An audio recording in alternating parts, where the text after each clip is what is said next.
Good morning, lovely human beings. It's so lovely to have you here today, and welcome to the first ever live free marketing meetup workshop. It's a little bit mad, and we've no idea how it's going to go, but I think we're in safe hands with Kirsty. So I think we're going to have a lot of fun today. And thank you all already for popping in the chat. Uh, just saying good morning. It feels very early. I mean, Kirsty and I have just had 15 minutes of chat, and like that's the first person I've spoken to today. Um, but also, thank you for popping in and saying where you're watching from, like Miranda has, who says that Miranda's watching from Brussels, which is amazing. And so we've got Emma, Michael, Jeanette, Anthony. You're all heroes, so thank you all so much for being here. If you haven't already, as so many of you already have, if your chat messages aren't currently switched over to everyone, so everyone can see your messages, there's some instructions on your screen right now. So you head to your chat feature, and presently, if your little toggle in there says hosts and panelists, switch that to everyone, so everyone can see your messages, and we can go through these 2 hours today with the opportunity to interact with one another. As Martin says, Martin is in Victoria, in London, in the office. So I hope we accompany you in your office for a great session today, Martin. Today, our guest is Kirsty Hulse. Now, last time I introduced Kirsty, I just had to say raw training. But now we can add CEO of NeuroWorks and founder of Confidence Live to the list. So Kirsty is a busy but amazing human being. I just want to pause for a moment on the Confidence Live point, because this is a conference that Kirsty runs every year. And last year I had the privilege of speaking there. And it was one of the most profound moments of my entire career. It was a conference unlike any other. And a conference where the vibe, I'm going to use that word, is unmatched by any conference that I've ever attended. So I just wanted to add like a very sincere endorsement that if you would like to go to Confidence Live, then please do head that way. We've got some feedback that I'm super quiet, so I'm going to go closer to the mic. Hopefully that's not too loud. Today is something new. After 5 years of running webinars in a standard 1 hour slot, today we're going to give ourselves the time to breathe with an extra hour. The purpose is to make today as practical as possible. And while this isn't new for Kirsty, which is why we asked her to do it for the first ever one, it is new for TMM. So we're going to be figuring this out together. You are all pioneers on today's session. As you can see, you've got the chat feature that all of you are using so wonderfully today. So we've got Sarah in the chat and Alison popping in messages right now. But then we also have the Q&A feature. I'm actually going to leave it to Kirsty to sort of direct us as to how we use those today. But the chat feature in particular, I imagine, will be used. Before we get started, I just want to say thank you to our sponsors for today's session, because we wouldn't be able to even innovate or try new things if they didn't support our community. So this week's featured sponsor is Storyblock.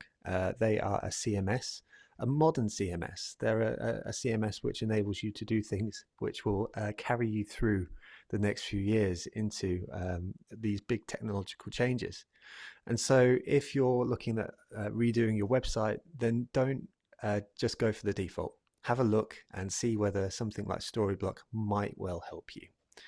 They're running a webinar in a couple of months all about AI and VR in e-commerce spaces. So if that would be of interest, absolutely check that out. Also, a big thank you to Frontify, Cambridge Marketing College, Planable, Redgate and ScoreApp. Again, if it wasn't for these companies, then we wouldn't be able to bring these sessions to you. So really, really important. With all that said, now's the time for me to shut up and hand over to the very incredible Kirsty Hulse. Thank you all so much for being here, and I hope you really enjoy the session.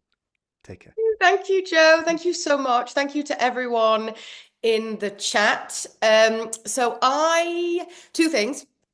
So I have like this office space that has this like good setup and a microphone, but I went in there this morning and we live in an old 1840s converted church and it is freezing in there. And I like put the heating on and I put my little heating and I was shaking. I was like, that's okay. We can just hang out in my kitchen. So welcome to my kitchen.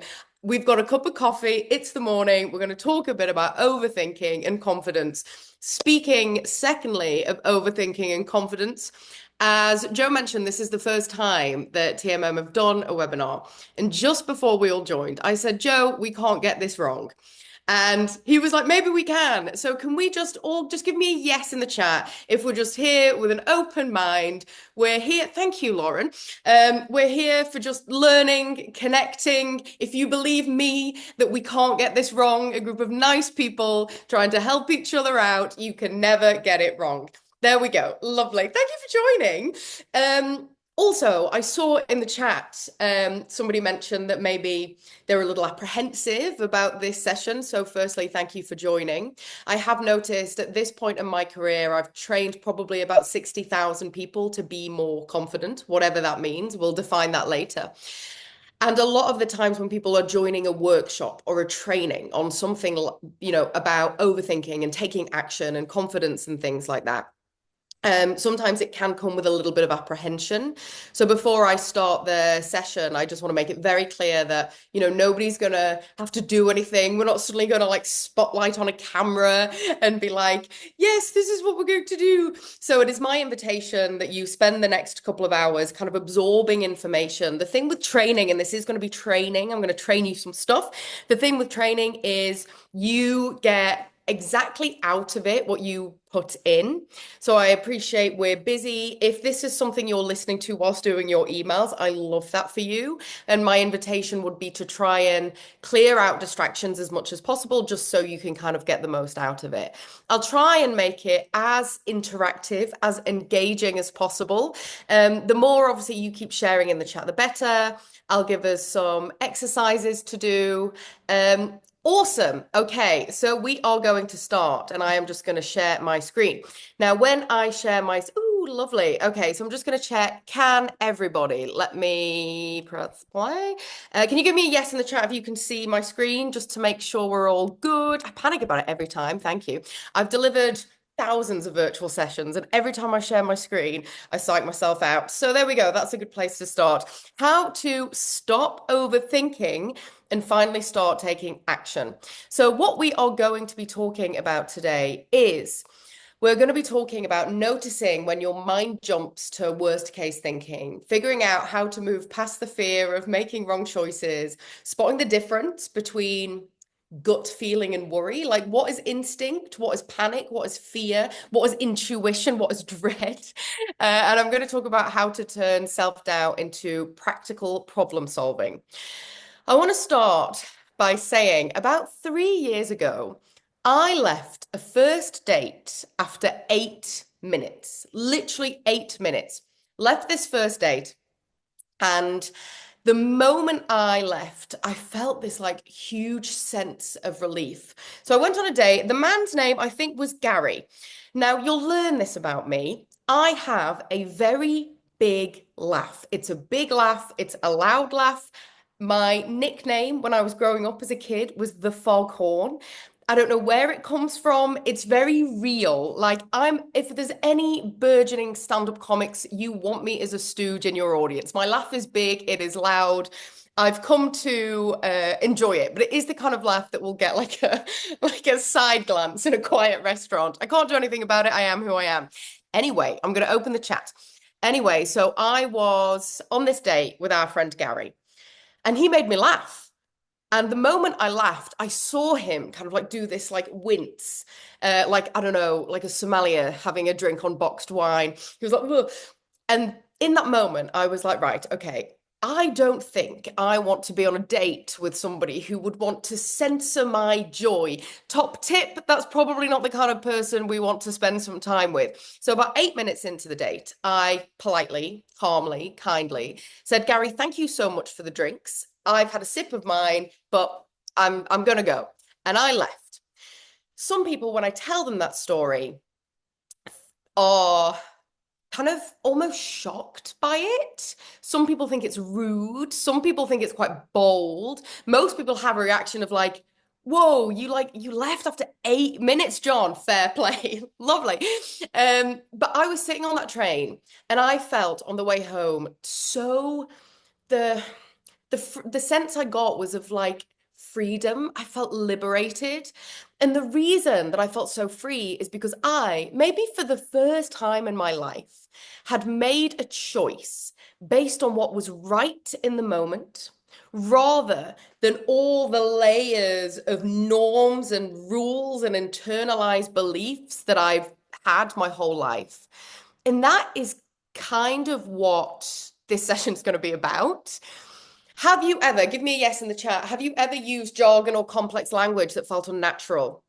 Have you ever stopped yourself sharing? Because, oh, they've probably already thought of that. Have you ever stopped yourself from like sharing something because, oh, who am I to say? Have you ever tried to be somebody else and ended up feeling really uncomfortable? Have you ever avoided showing your passion or enthusiasm because it's not professional? Have you ever presented in a way that felt more like a lecture than a conversation? Have you ever turned yourself into a robot at work? Have you ever left your warmth, your charisma, your joy, your kindness at the door because that isn't what work should be? Have you ever, my friend, said, let's leverage our synergies when you actually meant let's work together? This, this is like, I get out of bed for this. We, my friends, all of us have so many internalized rules that get in our way. And when we have all of these rules and these ideas, it can stop us from like actually being ourselves.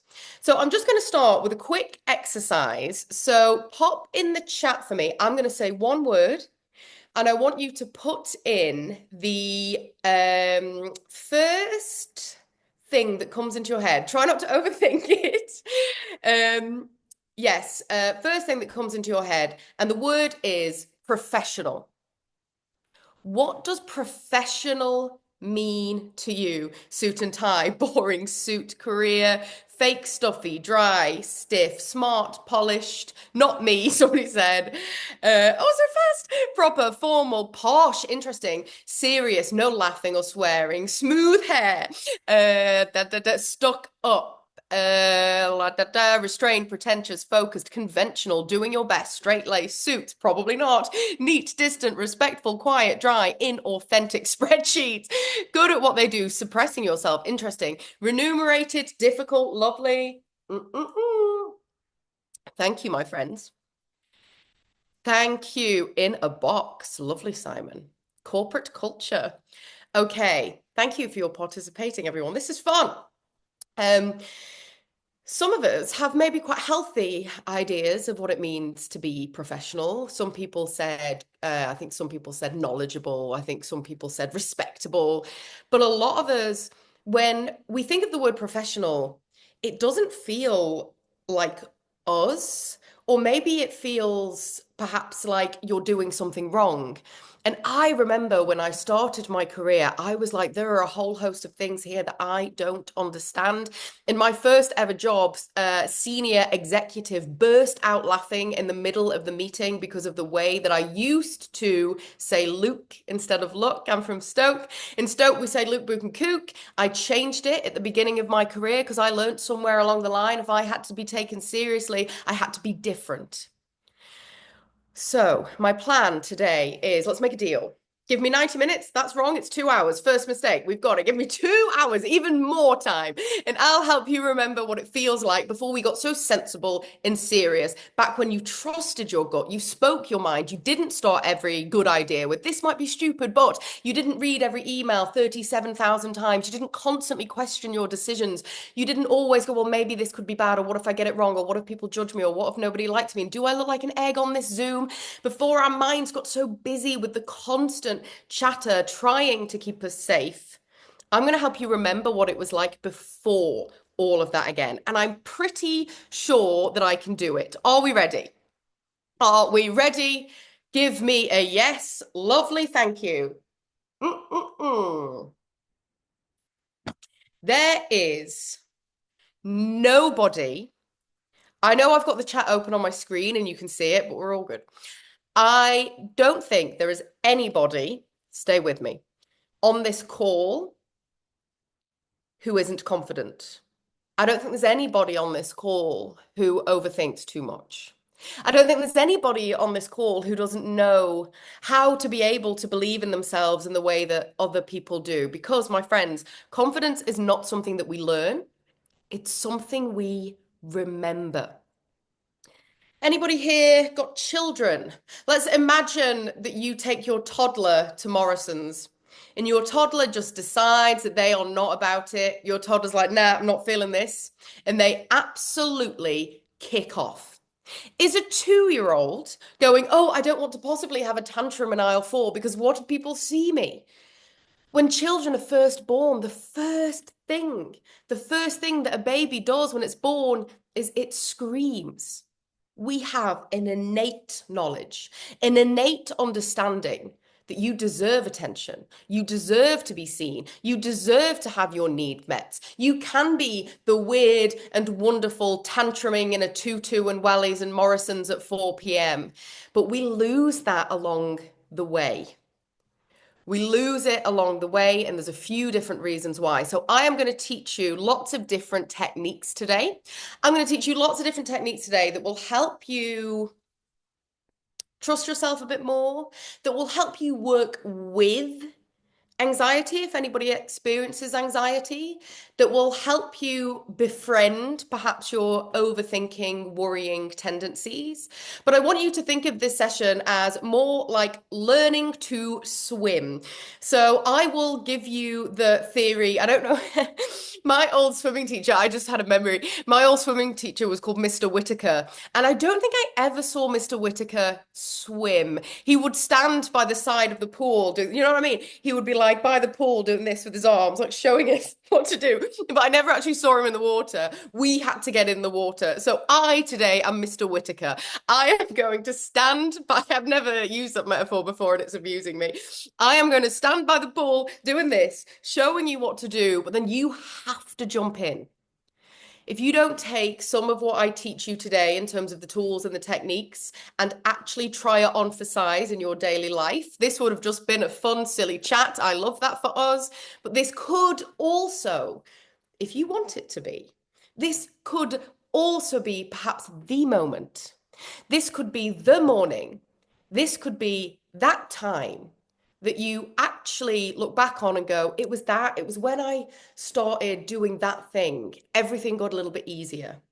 Give me a yes in the chat if we're willing to make today that day, that moment, that morning where finally, actually, we can start just letting it go.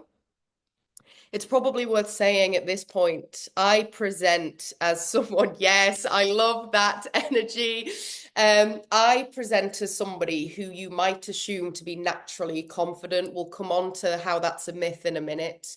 It's probably worth sharing that I have experienced deep anxiety for a lot of my life. I experienced quite intense social anxiety.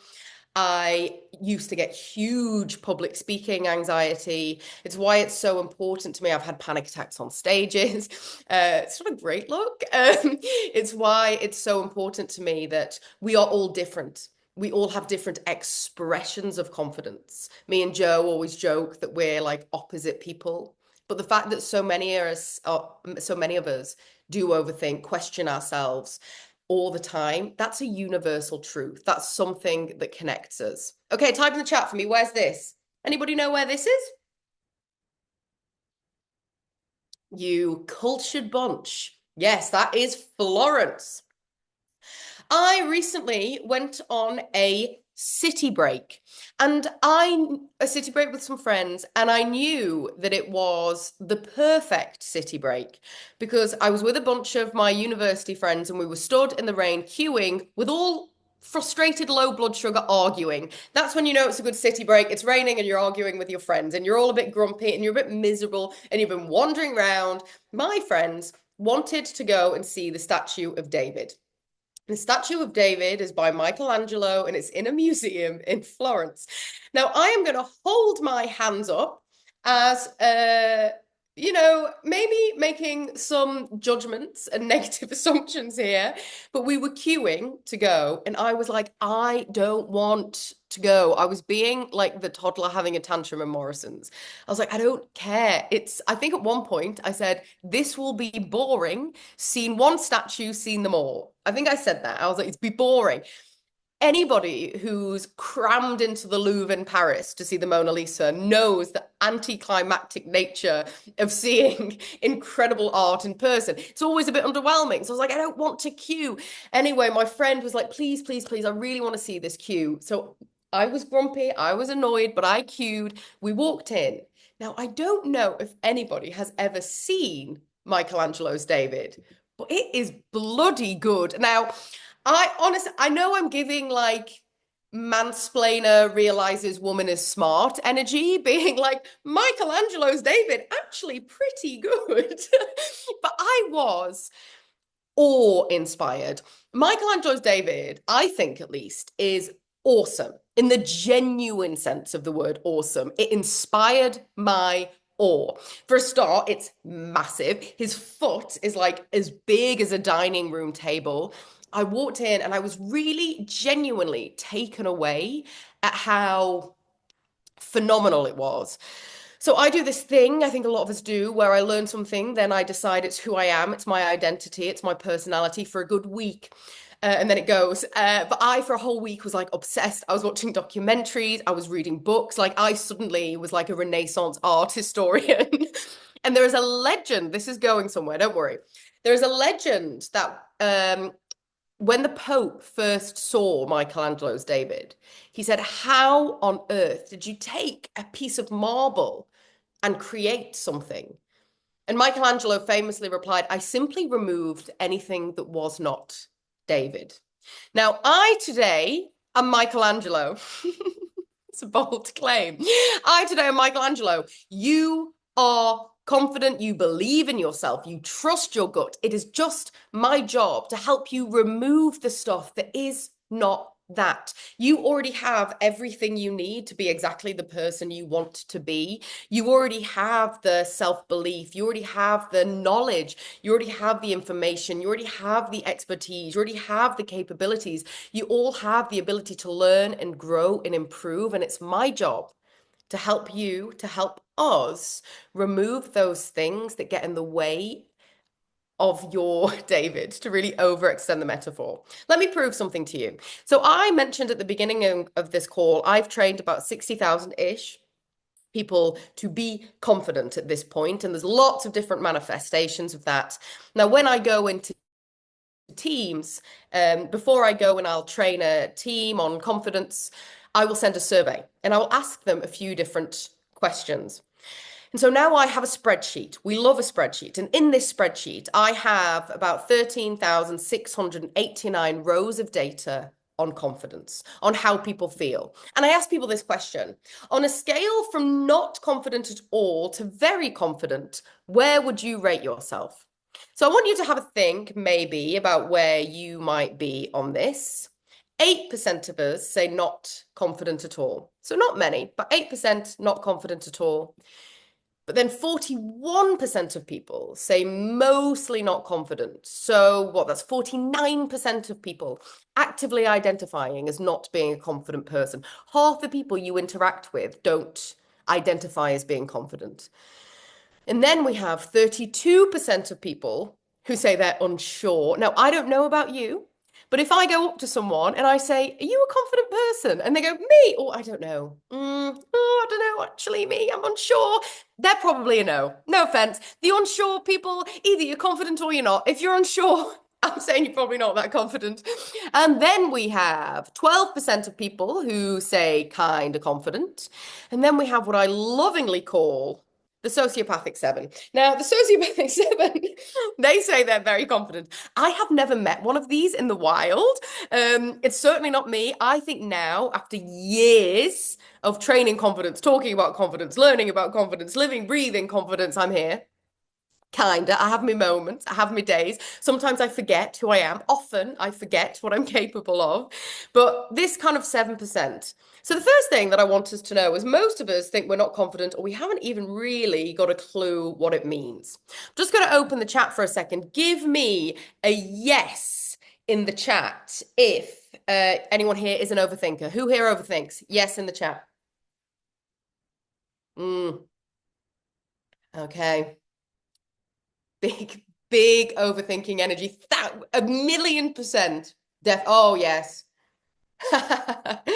One, John needs to think about it. Okay, so I am fortunate in that I speak to a lot of people every week about overthinking. And I say, who here overthinks? Most of us put our hand up and go, me, I overthink. Surely, I don't know if anybody here is a statistician, but we can't all be overdoing something. That's not how averages work. If we're all overthinking, surely it's just thinking. If every single human on a planet is having an experience of a bit of a noisy, second guessing, questioning things, being like, oh, should I be doing this? Blah, blah, blah. We can't all be overthinking. Maybe, just maybe, this is what we do. Maybe this is actually what you evolved to do. Maybe your overthinking isn't bad or wrong or flawed. Maybe it's just you doing exactly what you were built and evolved to do. Maybe. So why? Why do so many of us experience this? Experience a sense, a creeping sense of not being good enough, or I don't know how it experience itself for you. Maybe it's a shaking hands. Maybe it's a not doing stuff. Maybe it's sitting in a meeting on that fucking incredible idea, but you don't say anything because you're like, what if I say it and it's weird? Maybe it's not putting yourself forward for things. Maybe it's feeling exhausted by the fact that you're constantly always questioning your decisions. By the way, that slide has just snuck in throughout the presentation, that blue one. You'll see, I don't know, it's like hidden in the deck. Anyway, if anybody's familiar with Keynote, help me out. I don't know why that's doing that. But why? So why do humans do this? So there's a few like ground things I'm going to talk about. You may be familiar with some of this. You may have heard me talk about some of these concepts with Joe before, but I think they're really important. And then we'll build on this so we can think more about the specificity of overthinking. So, first thing, humans are genetically predisposed to focus on the negative. Now, that's not a you thing, that's not a me thing. It's just what we do. I'm going to stop sharing for actually, no, I'm not. It's just what we do. So, I want you to imagine you are walking through the plains of the savannah and early stages of human evolution. We have not changed.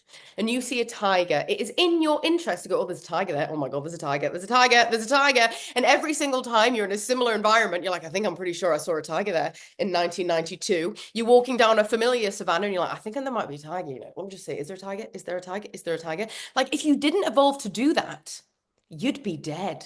Like, like actually, we have a deep, driving, evolutionary instinct to overthink, to lock onto the bad thing, to absorb bad stuff. There's a research paper that says, why is negativity so sticky?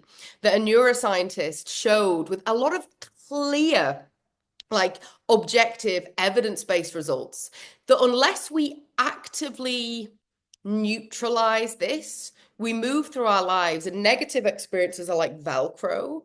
Positive ones, they're like, is it Teflon? You know what I mean? They're like Teflon, they like slip right off us. And we didn't evolve to move through the plains of the savannah going, I've got a really lovely relationship with my family. I'm actually quite gifted at my work. I love my life. Like we didn't evolve to do that. We evolved to go, will I die? Will I die? Will I die? Will I die? Will I die? Will I die? Like that's what we evolved to do. So first lesson, hello, overthinking friends. Welcome to your fundamental humanity. It's nice here. We need to stop judging ourselves for being human because it's not necessarily where we can grow from. There's also a neuroscientist called Matthew Lieberman. And Matthew Lieberman is a legend. I'm saying I've never met him. He might be a prick, but his books are good. Matthew Lieberman's written a couple of very good books, one called Social and one called Anxious. He's a neuroscientist. And he found that in humans, when we feel socially excluded, it lights up the part of our brain called the amygdala, which is also responsible for physical pain. So if you get, you're in a meeting and let's say you're in a meeting and you're like doing an amazing job. You're like, oh my God, I'm crushing this. I'm awesome. Look at my pie charts. I'm so clever. And then at the end of the meeting, you just like say something weird. You're at the end of the meeting and you're like, oh, I've just said something weird. Why am I suddenly talking about Boyzone? Why am I talking about my favorite pop band in the 90s? Why am I doing this? I'm just making this up on this webinar now. I'm saying something weird. Why? Like in that moment when you feel that like flash of embarrassment, that flash of, oh my God, that is akin to physiological pain. It hurts. Social exclusion hurts because at our core, we're wired to belong. So every single lovely, wonderful, kind, awesome person on this call is constantly trying to make sure that you're safe, that you're included, that you're not going to be left out. Like this is just one of the things that's working, which is why stuff like this happens.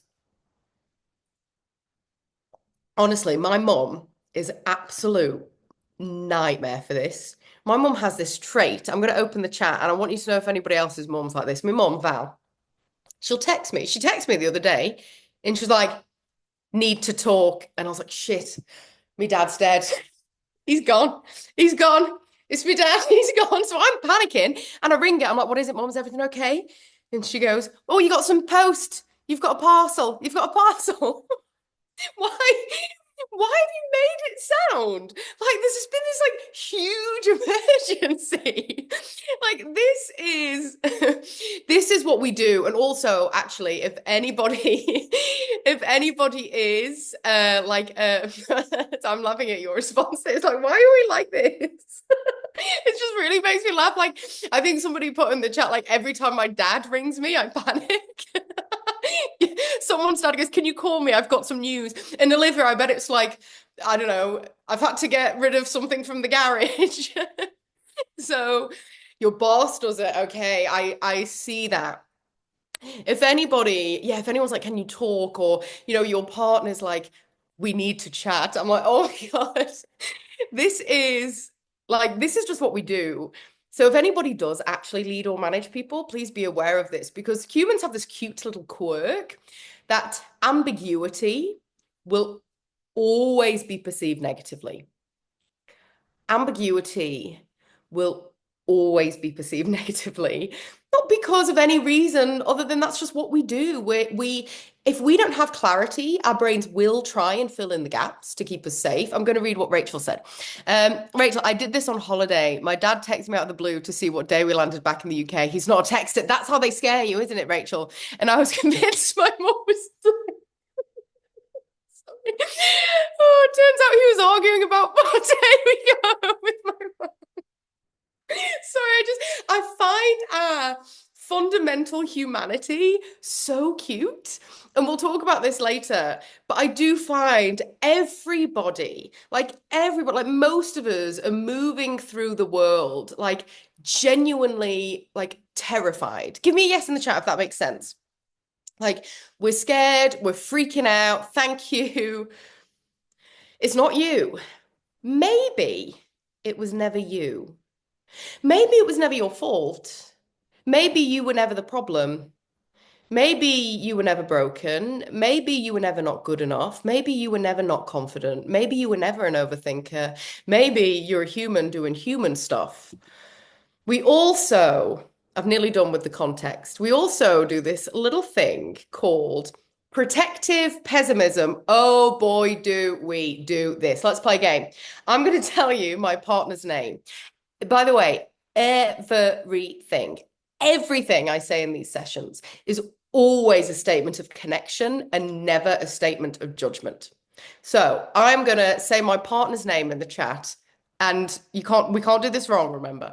I want you to type the first thing that comes into your head when I say his name. Okay, you ready? My partner's name is Henry Charles Blanchard. Henry Charles Blanchard. What do we think Henry is? Oh, so funny. Yeah. Oh, I like you lot. This is so King Henry. Awesome. Lives at Blenheim Palace, rich, Bridgerton cast in finance. Isn't this so funny? This is so funny. Okay. So I met Henry through a work thing. And he was like, "Hello, my name's Henry Charles Blanchard. And you don't need to know my life history, but I grew up in the rough part of a rough town. I did not I have, and I'm going to be very vulnerable now. I think I experienced something that's called inverted snobbery, where it's like the opposite. So it's not like looking down on people. I'll be like, oh, they're posh. And I text my friend and I was like, Ever, I've just met this man and he seems awesome, but I'm pretty sure he went to boarding school. Like he's got one of them voices. He's called Henry Charles Blanchard. So I made her stalk him on LinkedIn to see if he went to boarding school. And I very nearly didn't date him. Very nearly didn't date him because I was making an assumption, like all of us did, that he was royalty, that he's a Bridgerton cast. The reality is actually that Henry's dad died when he was, I have his permission to share this. Henry's dad died when he was quite young. Henry grew up in poverty, like actual poverty, like didn't have a shower until he was 18, no heating, used to have a tin bath situation. Henry was the opposite of posh.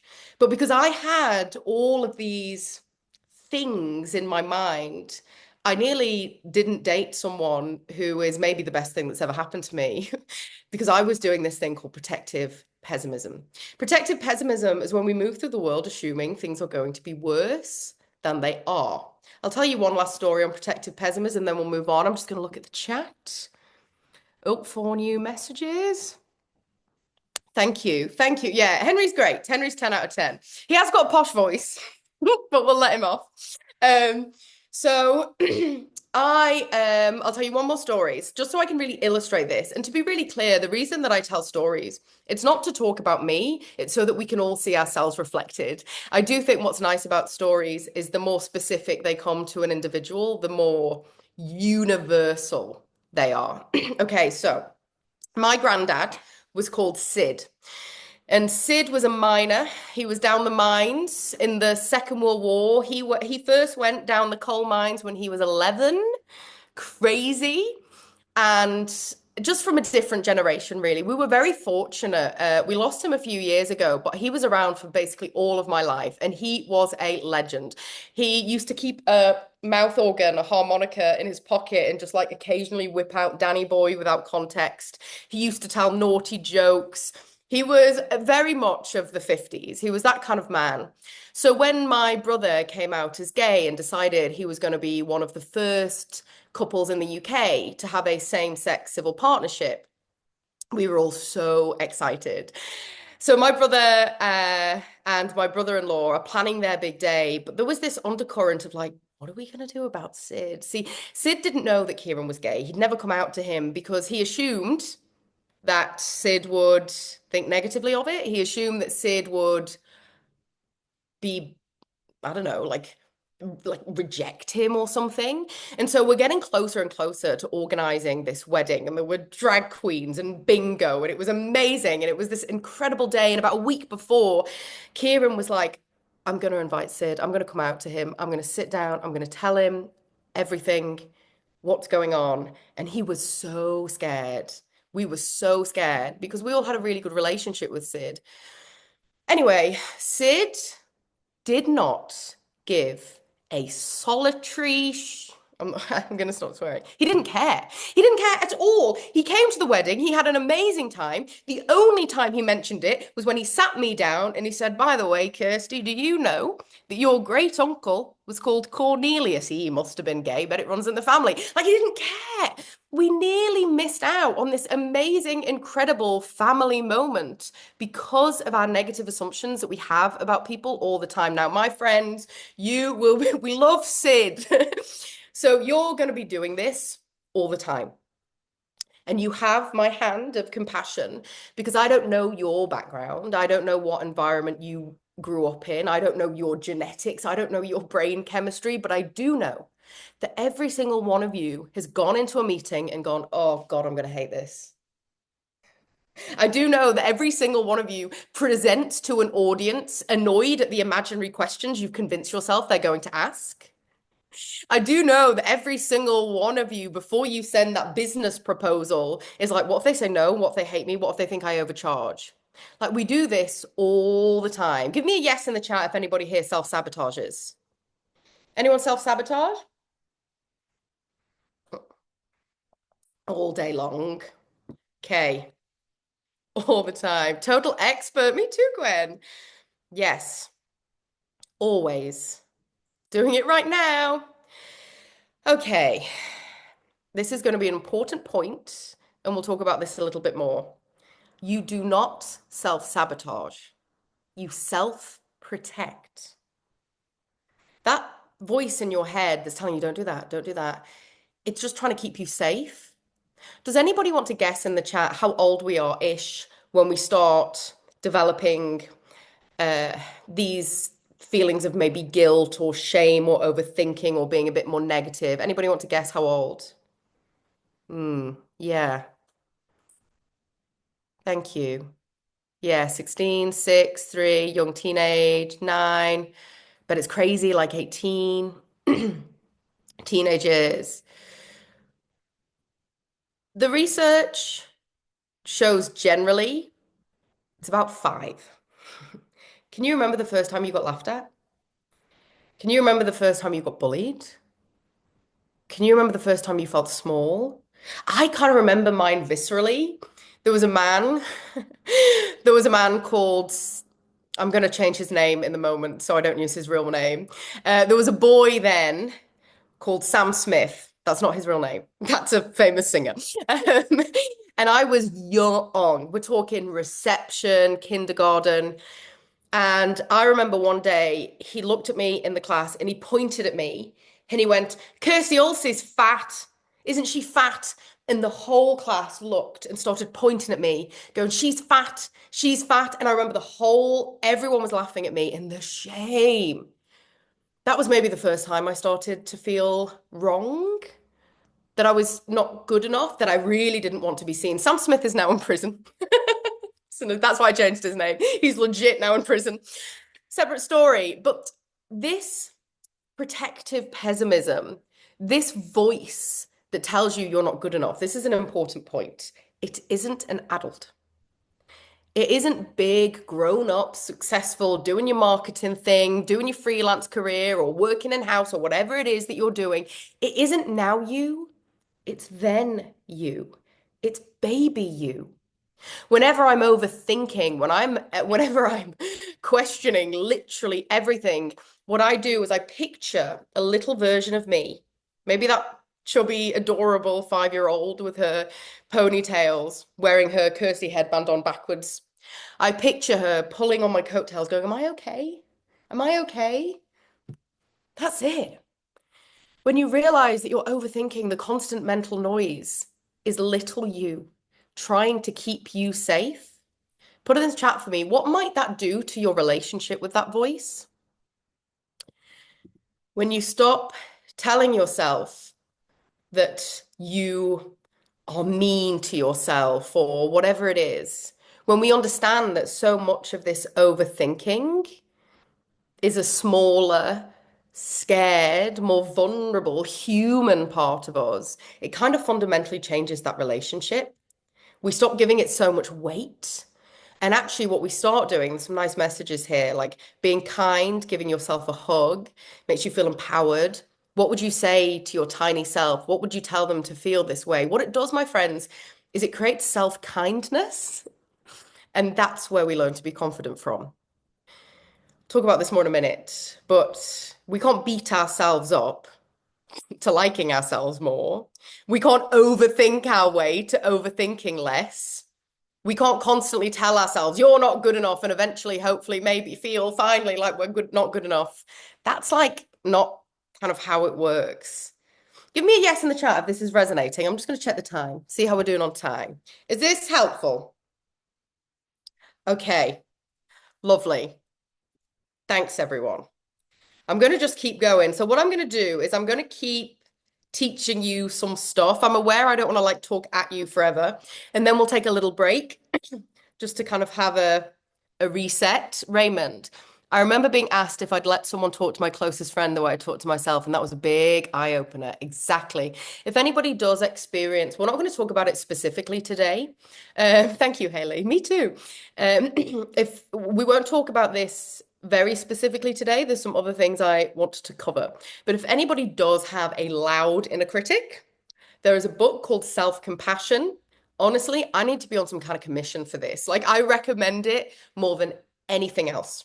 It's by a researcher called Dr. Kristen Neff, and it talks about how we can learn to be like a little bit kinder. So, Alison, if you do have a big inner critic, hard recommend Self-Compassion. Ooh, Lauren, you will never speak to anyone as much as yourself and your thoughts. Be kind. Extreme perfectionist. Hello, Alison. I see that. Awesome. Okay, so this is kind of a bit of background. So notice when your mind jumps to worst case thinking. So here's the thing, my friends, it will be literally all the time. Not because you are broken, but because you are human. I'm going to stop sharing just for a second, just to mix. Oh, I can see Joe. Hi. How you doing? I'm having a moment over here. How are I'm like, you? yeah, I'm doing good though. So thank you. Nice. Okay. I will go to share and not sharing my screen just to kind of mix up the novel stimuli, make it more visually interesting.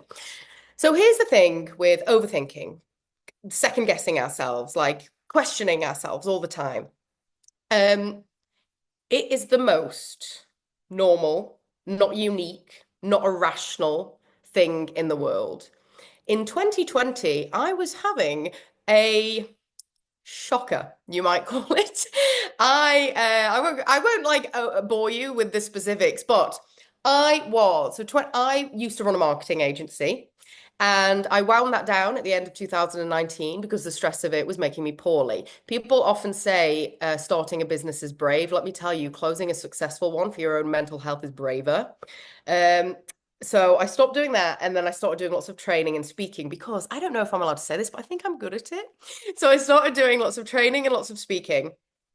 And I wrote this blog post at the end of 2019, being like, I'm so excited. I'm so excited. I've set myself up for an amazing professional 2020. Friends, I had not. I literally had not. So I had a moment where I lost all of my revenue, all of my income, literally within about 3 hours, because it was all in person. Boom, gone, 3 hours.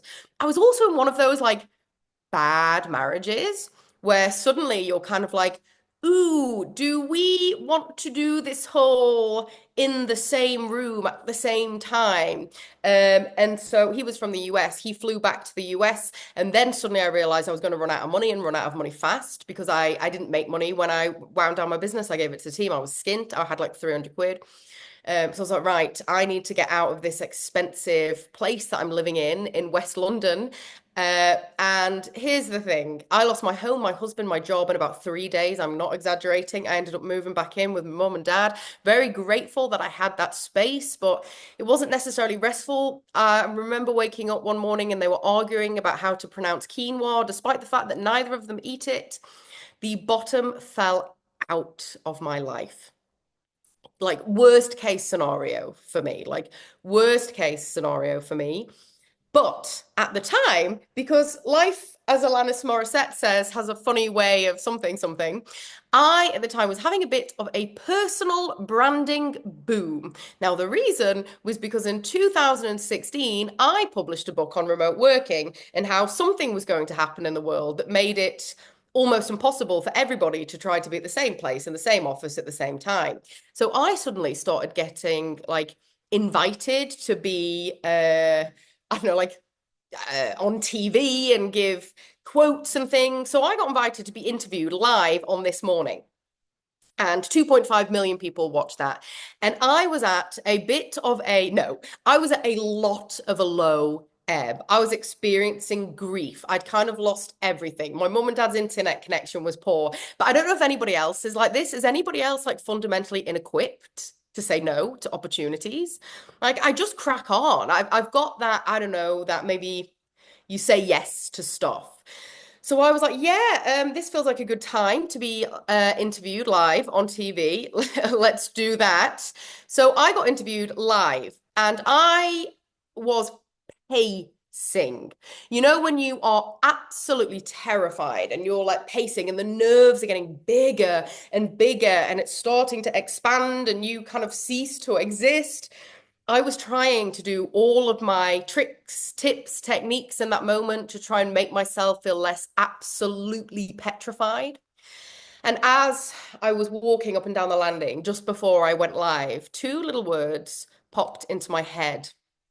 Well, yeah. Kirsty, you're terrified. Well, yeah. Kirsty, your hands are shaking. Well, yeah. Kirsty, your heart is pounding. Well, yeah, of course it is. Kirsty, you're panicking. Well, yes, of course I am. Well, yeah. You're scared about sending that proposal to a new client. Well, yeah. You're scared about speaking up in a meeting. Well, yeah. You're scared about having your ideas heard. Well, yeah. You're scared to walk into a networking event where you don't know anyone. Well, yeah. The amount of times people have come up to me over the years and they say, "Oh my God, I'm so scared of presenting," for example. And I go, "Yeah, yeah." And then normally people go, "No, but I'm really scared of it." And I go, "Yeah, yeah, it's scary." That's it. Like that is it. Is saying to yourself in your deepest moments of fear and vulnerability and panic, well, yeah, going to stop it? No. But will it normalize it? Well, yeah. Will it stop you judging yourself for your fundamental human experience? Well, yeah. I taught this at a conference once, and I don't know whether I think this is amazing or a little weird, but someone got it tattooed on their wrist. Well, yeah. Hello, human, having a human experience. Well, yeah. I don't know about you, but for me, that feels like a bit of an exhale. So next time you find yourself overthinking, second guessing, questioning everything, give yourself a well, yeah, I'm going to give you one quick tip. Also, I have something that I kind of invented a few years ago, and it's called wince and send. It is my wince and send method. I don't have a slide on it in here because I kind of forgot about it, but I just remembered. You know, when you have to like do something and you don't want to do it, maybe you need to send a quote, you need to up your prices, you haven't asked, you're going, "Oh my God, hi, can I be on your podcast?" Or those moments when you're like, "Oh, what if that?" What? And it's embarrassing. Wince and send it. Like, close your eyes, feel the feeling of like, "Oh my God, this is embarrassing. Like, this is mortifying." Wince and send. It's hard feeling embarrassed. Let's exert ourselves. So that is the well, yeah method. Now, what I want you to do is don't think about a pink elephant on the moon. Don't. Don't think of a tiny rat doing the can-can.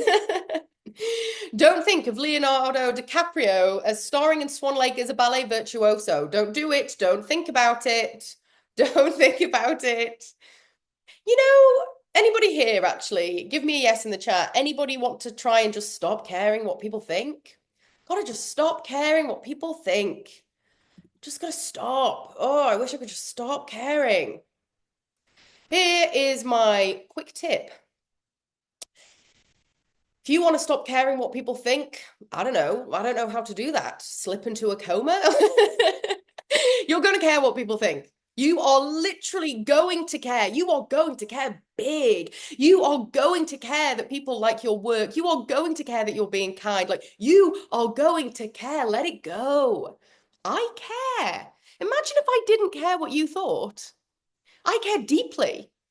I care deeply what you think because I care about my work. I care about having integrity. I don't know why we've shamed integrity. I don't know why we've shamed our humanity. Don't care about the wrong people. Don't care about what they think. But the kind people, the people that you want to like you, the people you want to respect you, we're allowed to care what they think. You know, we're social, remember. Sometimes we set ourselves totally unachievable targets. If we tell ourselves that there's an expectation that we should never care what people think, like, of course we're going to. Ease it up. So there's something that I use, which is stop versus start motivation. And I did a little wry smile to myself when I was naming this webinar, because I think I named it Stop Overthinking. And I was like, I'm going to play a little trick. I'm going to play a little trick when I name this webinar, because if we try and stop overthinking, you will overthink the fact that you are overthinking. Anybody ever tried to stop being nervous before a presentation? You're like going into a meeting, you're like, stop being nervous. Okay, stop. Stop being nervous. Stop it. Stop it. Stop it. Or anybody ever been like, stop thinking about food? No, we've eaten enough, Kirsty. Stop thinking about cake. Stop it. Stop thinking about cake. Stop thinking about what's in the fridge. Stop it. Doesn't work. Literally doesn't work. Like you can tell yourself to stop thinking something all you like, but in neuroscience, this is called Hebb's law. We can't really distinguish between the stop. So when I say, stop thinking about that tiny rat on the moon, stop it, you may probably suddenly picture it. Did you picture it when I said stop thinking about the tiny little rat? When I say stop thinking about lunch, you need to go to the toilet. Oh, stop thinking about it. Because all this is doing is just you're just still like enhancing those synaptic connections. So in neuroscience, this is called Hebb's law. If you're thinking about something, you're creating neurological attention there, whether there's a stop there or not. Does that make sense? Have I explained that well? Give me a yes in the chat. Because I think if we took like maybe one thing away from today, it would be this, that stop is very, very, very unhelpful. So, this is a big question. I'm going to talk about this more in a minute. And I'm going to get you, if it feels safe, to write this in the chat. What are the lies that you are currently telling yourself about yourself? What are the lies that you are currently telling yourself about yourself? That I'm not good enough, that I'll be found out as a fraud and I'll be abandoned, that I don't know what I'm doing, that I'm boring, that I haven't achieved anything I wanted to, that I'm fundamentally unworthy,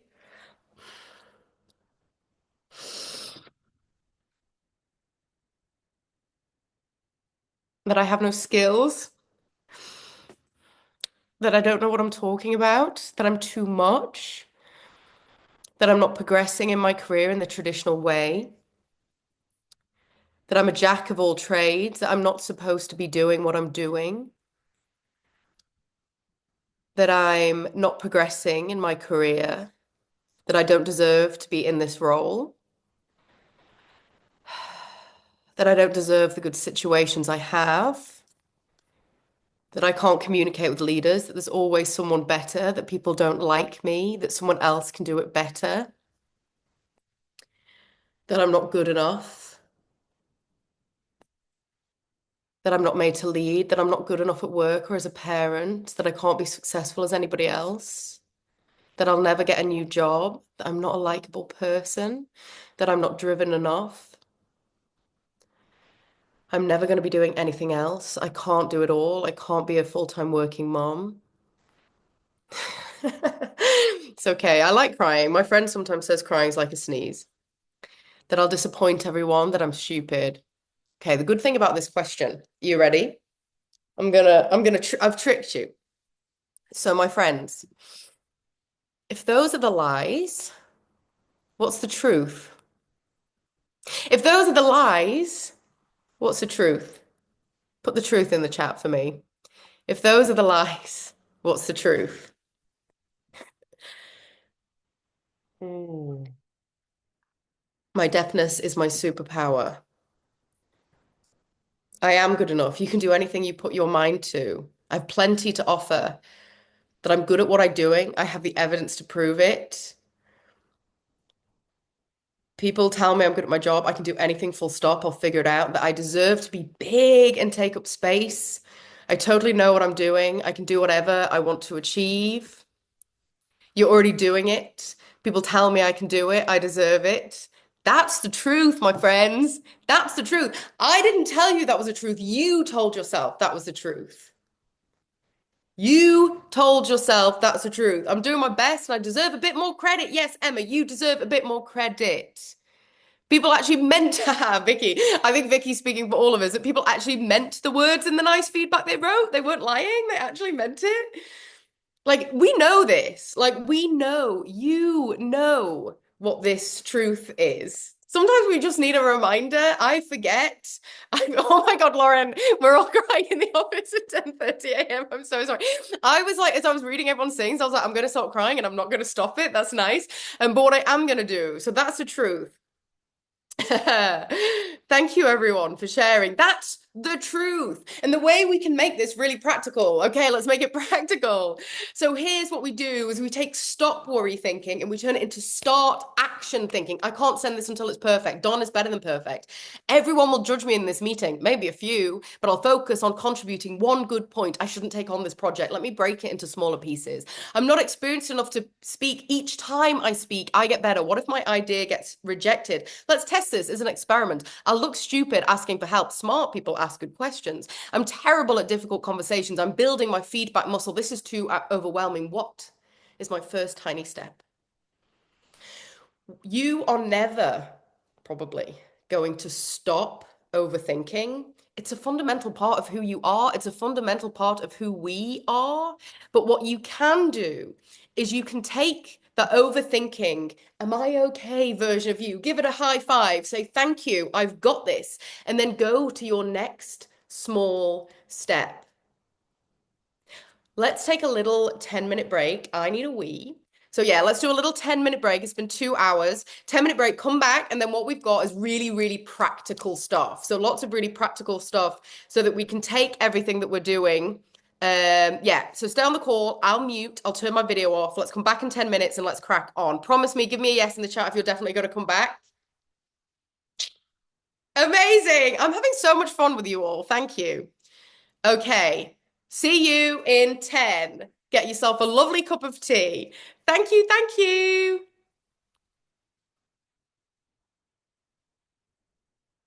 And cake. Yes. Thank you, Anthony.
Hi, Lily. We've just taken a quick break, so don't worry if you're just joining and you can't hear anything. We're going to get started again in a few minutes. So all good, Lily. Nice to have you here.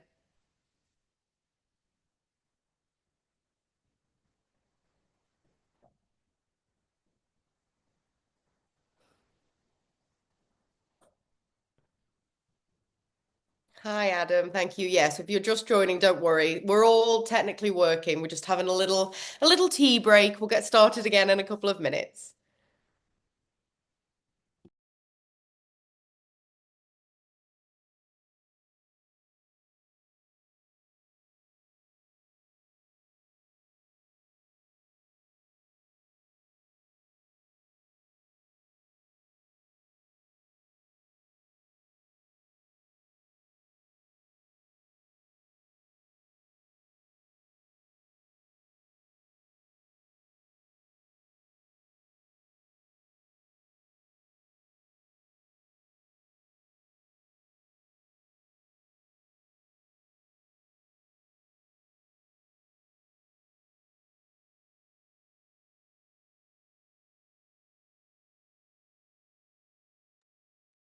Okay, we'll get started in a couple of minutes. I'll stop sharing actually, just for a second, just whilst we wait. Okay.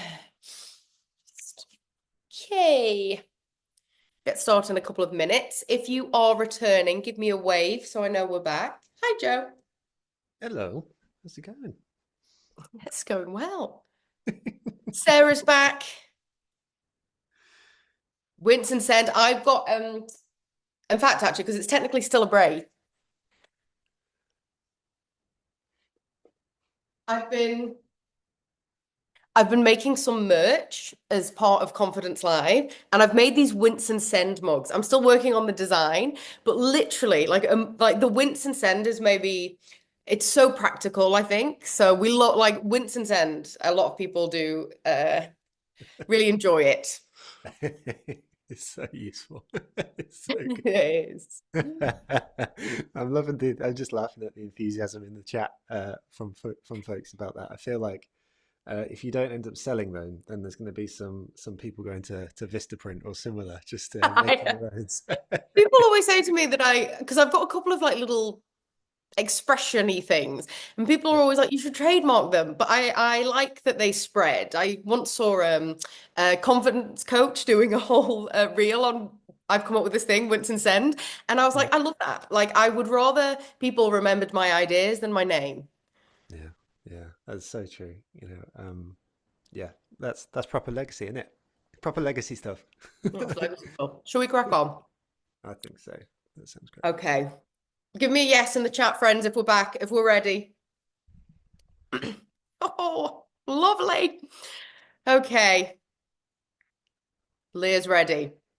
Love that. Okay, good to go. We do need a little break from time to time. Right, so let me share my screen. Awesome. So you can't fix, excuse me, blueberry. You can't fix self-doubt with self-doubt. So we're allowed to be worried. We're allowed to be anxious. We're allowed to overthink. Like, we're allowed to experience all of this. And then we also need to add more in. My Nan Vera had an expression, which was the onions, I forgot it. my Nan Vera had an expression, which is the onions are in the soup. What she meant by that was like the stuff, like stuff happens. Like we're not all guaranteed to have this like amazing existence. Now we could spend our lives trying to take the onions out of the soup, or we could just add more in. The overthinking is the onions. The self-doubt is the onion. So it's our job to put more in. You do not need, I promise you, you do not need a big personality transplant. You don't need to completely change who you are. What we need is tiny incremental things we can do that will help. That's what we're going to talk about. So move past the fear of making the wrong choices by focusing on small, tiny, doable actions. Small, tiny, doable actions. So let's think about this. Does anybody give me a yes in the chat? The reason I put this in today is it's something that I've worked on and tried to figure out for a long time. How do you know the difference between gut feeling and worry? Anybody get that? Like, let's say you get this huge opportunity and you're like, oh, but I'm so scared of that. Like, how do we know when to make ourselves uncomfortable? How do we know when to do the scary thing versus when to not? Like, how do we figure this out? So, I'm going to talk about this because I think it's quite a nice topic for my fellow overthinking friends. So, first, I'm just my own slides are making me laugh. I'm just going to go on a rant and I need you to stay with me. And this is honestly, this is a small rant, but I think it's going to be helpful and it's going to reframe some things. So, two things. I'm angry. I am angry at Galileo. You know, Galileo, like the mathematician Galileo. So the ancient Greeks, they were pretty bad vibes for feminism, I'll be honest. So there's a lot they did wrong. But the ancient Greeks used to have six different types of intelligence. I'm not going to try and say them all now because I don't think I would get it right. But there was lots of different types of intelligence. One of the types of intelligence that the ancient Greeks spoke about was this like intuitive wisdom, that sense, this kind of knowing. And it was as important, it was considered as robust as all the other different types of intelligence. And then we have Galileo. So Galileo, mathematician, great lad, Galileo. Like we don't want to do, Galileo like we're here talking now because of Galileo. Galileo basically invented quantifying information. So before Galileo, what people would do is they would, look at the stars or try and do science or experiments based largely on pure vibes. Galileo was the first person that was like, maybe we can measure this.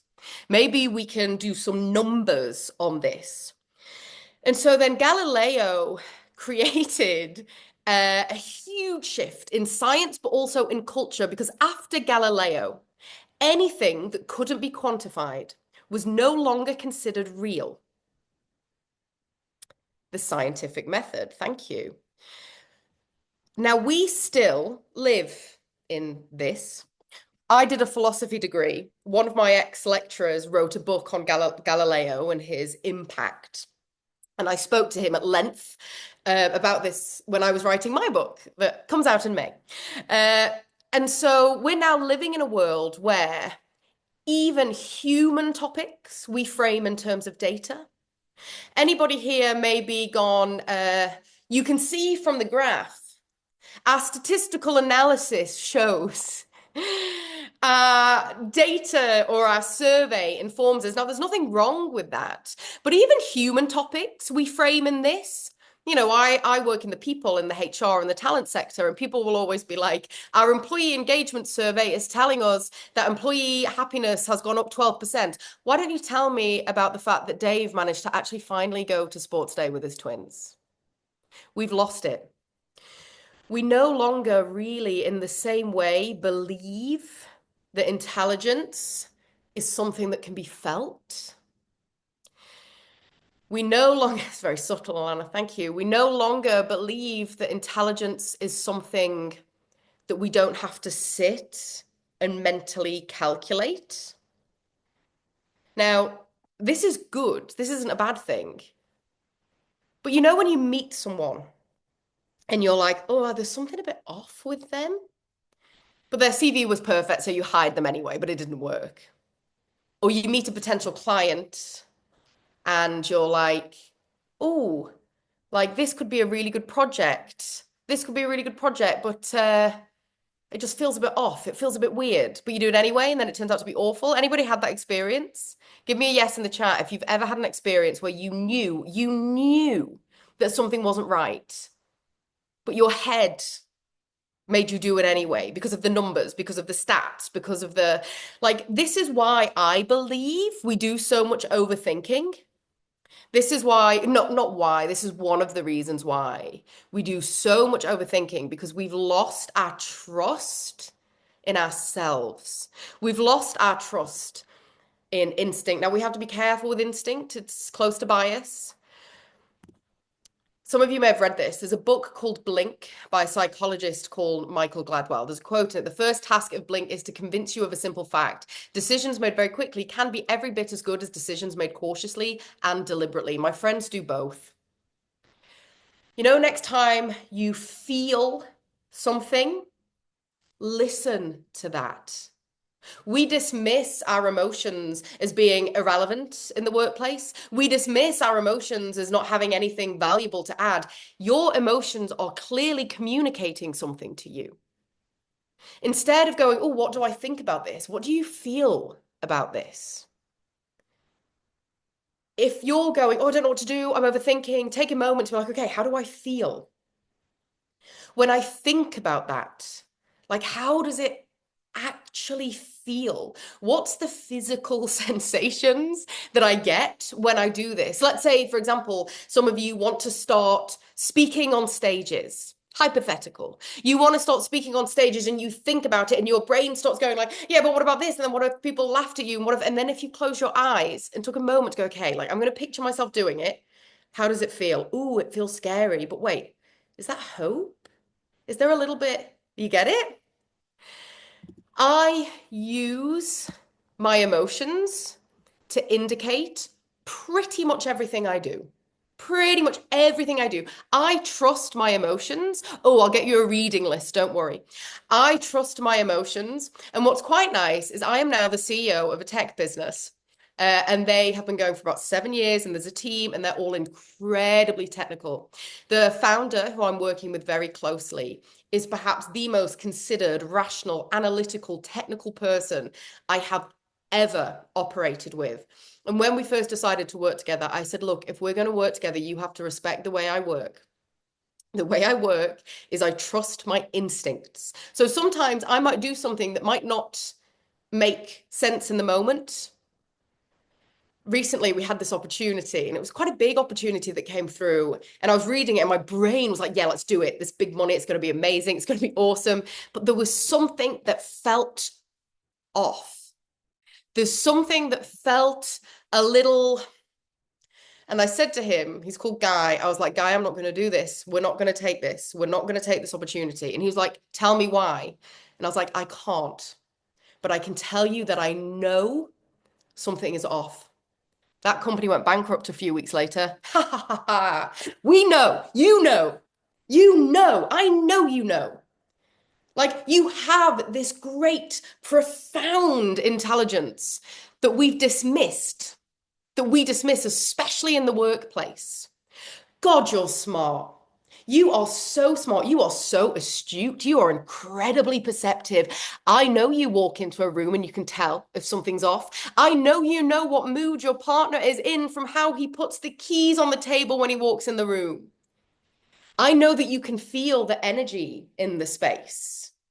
Like, we don't need to dismiss this. If you want to think a little bit less, feel more. It's not always easy. Often we're kind of within these containers of environments where it's like, what's the data? What's the statistical analysis? Now that's good, that's valid. But we have loads of different forms of intelligence. Soften. Allow yourself to feel. If you are someone that's a big overthinker, practice feeling. Like practice feeling. Here we go. Hard to feel when it is completely remote, though. Any tips on that? Have you felt something remote today, Jeanette? Did I cry when we were sharing things? It's not hard to feel remote at all. We can still feel it. We can absolutely still feel things. So Anne-Marie, if you're experiencing that you can't pick up on non-verbal cues on Zoom, it's harder, but we can do it. So practice. My invitation is just practice. Like listening to our emotions, they're often so overridden and they're a little slower and they are quieter. Like they're definitely quieter. So normally, if you want to, I'll just answer the questions in the chat. If you're struggling to hear, it's because normally we're not listening. So I genuinely think I got to about 29 years old before I ever actually listened to anyone. This is a nice way. I'm doing a slight tangent here, but it will definitely help with overthinking.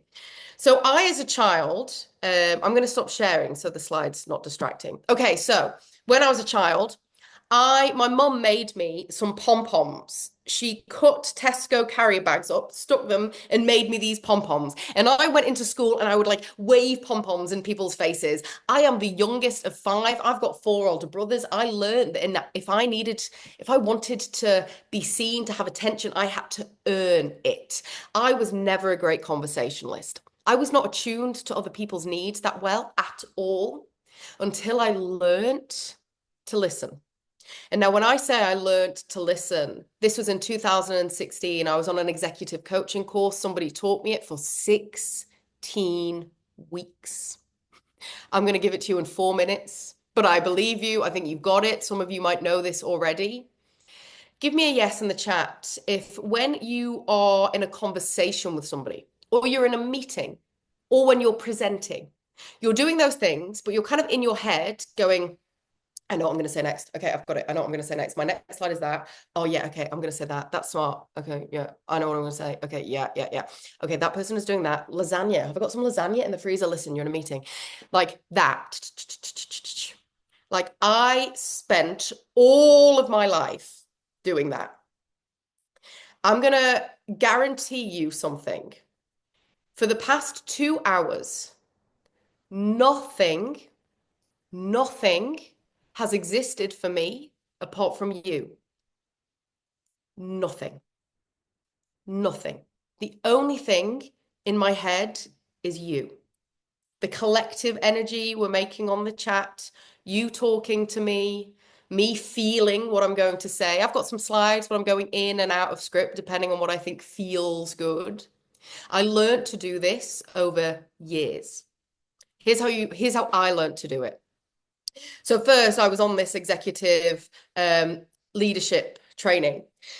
And they put two people sitting in front of each other, and she had a timer, she had a stopwatch, and she was like, okay, you managed to listen for 3 seconds. And then eventually, slowly, maybe some of us, this will be easier for some, harder for others, but maybe slowly we can learn to listen a little bit more. Not all the time. You don't want to do it all the time. It's too difficult. But try to find the ease. One of the things I often say that confidence is the space that's left. It's the space that's left. For some of you, we might do like a tiny little improvement, but sometimes it is just about, if that makes sense. Does that make sense? Um, so for sometimes it is just kind of about like, yeah, creating a bit more room. So I organize this conference called Confidence Live. Uh, And a few years ago, oh, I went on the slide too fast. I'm going to stop sharing. So I organized this conference called Confidence Live. And a couple of years ago, in the first year, it was terrifying. It was one of the scariest things I'd ever done, mainly because it's basically getting hundreds of people to come to your hometown for a conference on confidence. I didn't know if anybody was going to come. It was expensive. I took huge amounts of risks, and to make it all worse, because it was my hometown, my mum came. Like the vulnerability, like feeling vulnerable anyway, but then your family, imagine your family watching you at a work presentation. Like, unless you work in like a family business or with your family, that's like, there's just kind of like, I know, like there was just, it was so vulnerable and so intense. And it was one of the scariest things I ever did. And I started having stress dreams. And yeah, I started having these really intense stress dreams. And I'm a big Star Trek fan. And one night I woke up and there'd been this like intergalactic war in my mind. And I was like, right, okay, I am stressed. I spent years dismissing my stress, dismissing my overthinking. Oh, stop overthinking. You're an idiot. Like, just crack on. Or why are you so worried about this meeting? It's just a meeting. Like, stop it. You know that? You know that feeling? I spent years doing that. But now what I do is I go, ooh, I'm stressed about this. And then I ask myself a question that's simple in practice, but radical in its rarity is what are my emotions trying to tell me? Like, what are you trying to tell me? Instead of pushing away, dismissing, disregarding our overthinking constantly, it's like, okay. What are you trying to tell me? And then what I do, because once a nerd, always a nerd, I take all of my worry, my fears, my existential dread, and I put it in column C. I open a spreadsheet. In my spreadsheet, I have my worry. And in there, that's where I start. So in that example, I was worried about the venue. This is a real, actual screenshot from my spreadsheet. I do this all the time. If I am worried about something, I listen to that because nearly always our worry, our overthinking, it's a message that's trying to be heard. So then I'll be like, okay, what am I worried about? I can feel that you're worried. My brain is going 75,000 miles an hour. I hear you. Let's create some space, little friend, little Kirsty. I'm scared. I'm scared. Okay, I'm going to listen to you. I'm going to sit down with you. I'm going to sit next to my worry. I'm going to sit next to my overthinking. And with a loving, adult, compassionate hand, I'm going to go, okay, what have we got? and then, and then solution, and then action. This is really, really simple. But I promise you, if you sit down, and there is something quite specific about the spreadsheet. Like a lot of you might have a journaling practice for when anxious, love that. But there's also something about the solution and the action. This is what I'm going to do.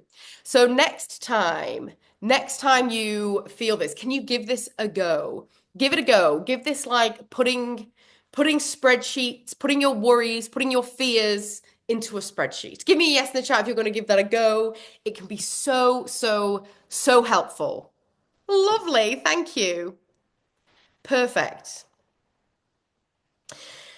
And there is something that I want to cover. Ooh, Deanna, gonna do it for interview fear. Yes, love that.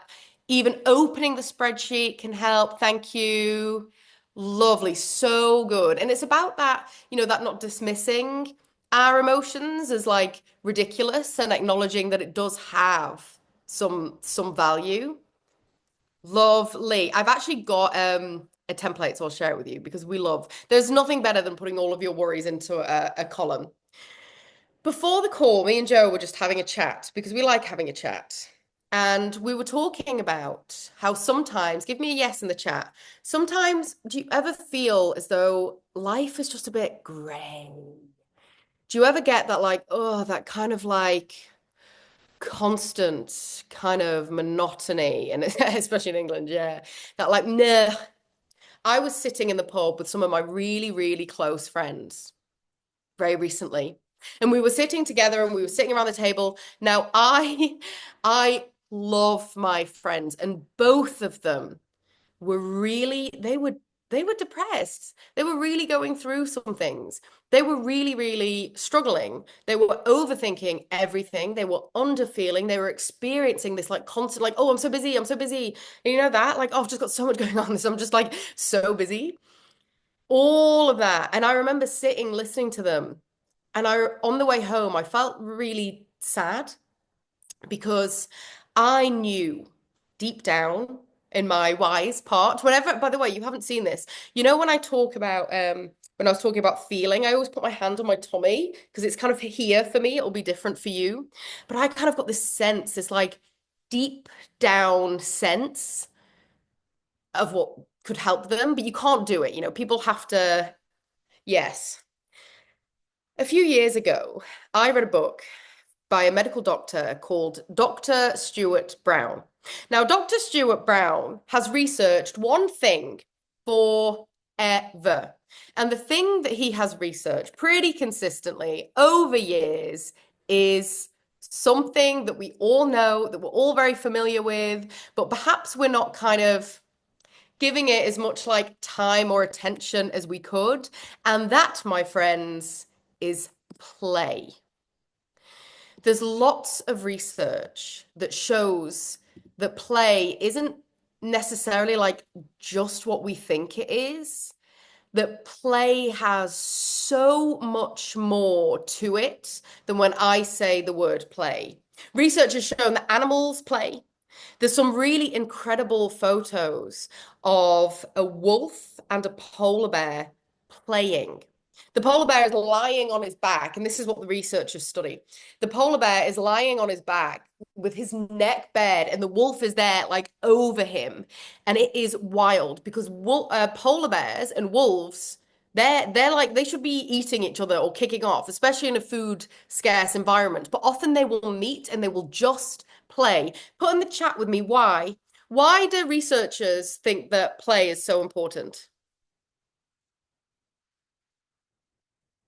Why is play so important as humans? Why could it be that play is something that people research, that people study, that animals do, cat to practice things and flex your brain. It frees the mind. It helps you relax. It breaks down barriers. It brings out your inner child. It practicing new solutions because it's a natural state. Creativity comes from it. It makes every day different. It straightens relationships. It's humans. It allows us to think in a different way. It helps you connect mindfulness, relaxation, stimulates the brain, free thinking state, happiness. Do something that's just pointless, not always be productive. It gives your life meaning. It relaxes you. Thank you. The formal, this is one of my favorite things in the world. There's a lot of play researchers, and they've all decided the formal definition, the scientific definition of why people play, because it's fun. Because it's fun. That's enough. That is enough. We play because it's fun. There is a quote from Dr. Stuart Brown that lives, I was going to say it lives in my head rent free, but it doesn't. It lives in my heart. The opposite of play is not work. The opposite of play is depression. Research has shown that there is a you can see a play deficit in the same way that we see a sleep deficit. I was training some really senior executives at one of the biggest banks in the world, and it was a group of women.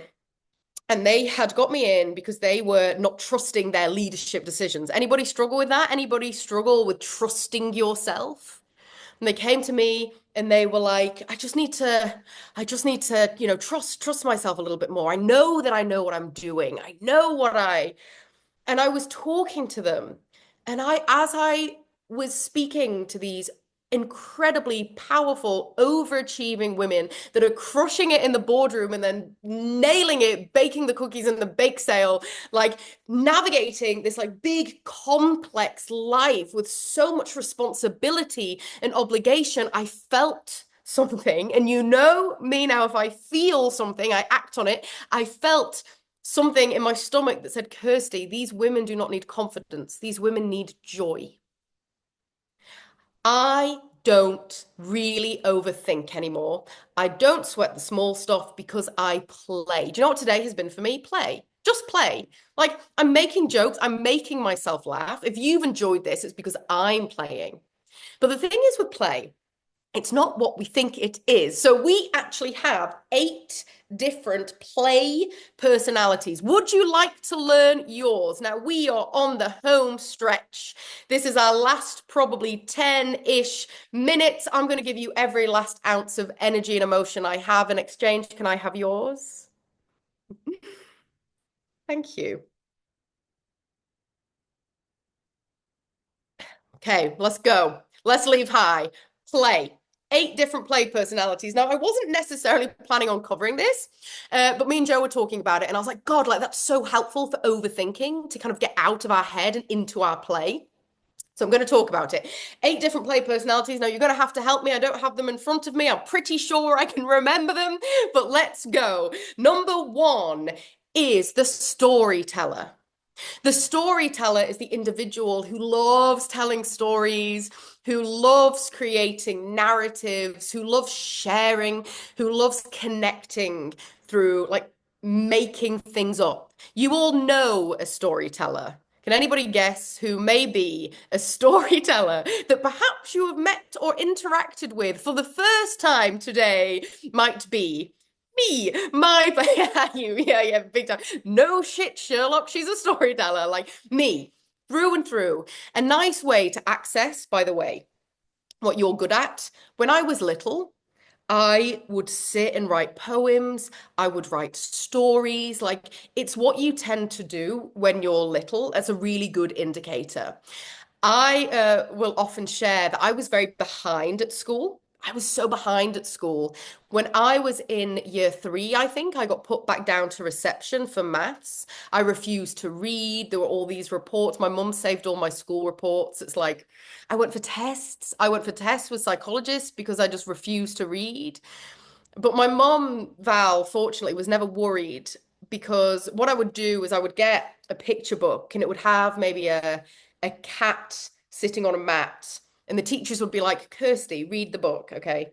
Cat is on the and I wouldn't do it. I'd be like, there was an orange cat. The cat was called Jason.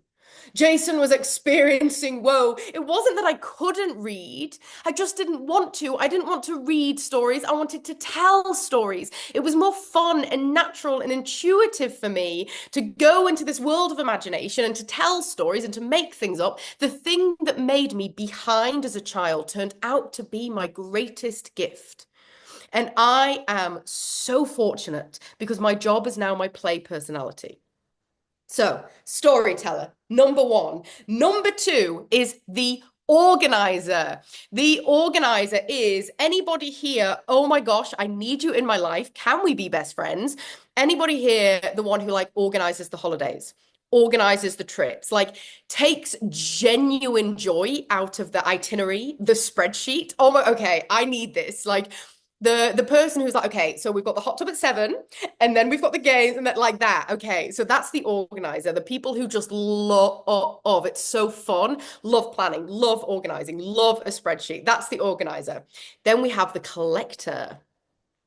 The collectors are anybody here. The collectors seem more rare, but the collectors are the ones who like their trinkets. My friend Phil is a collector, and he has a big collection of swords that he keeps on his wall.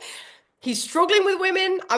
We've got So collectors are the people who like gather things and collect things. So maybe the old man tinkering in his workshop, people who collect cars, those are the collector. Then we have the competitor.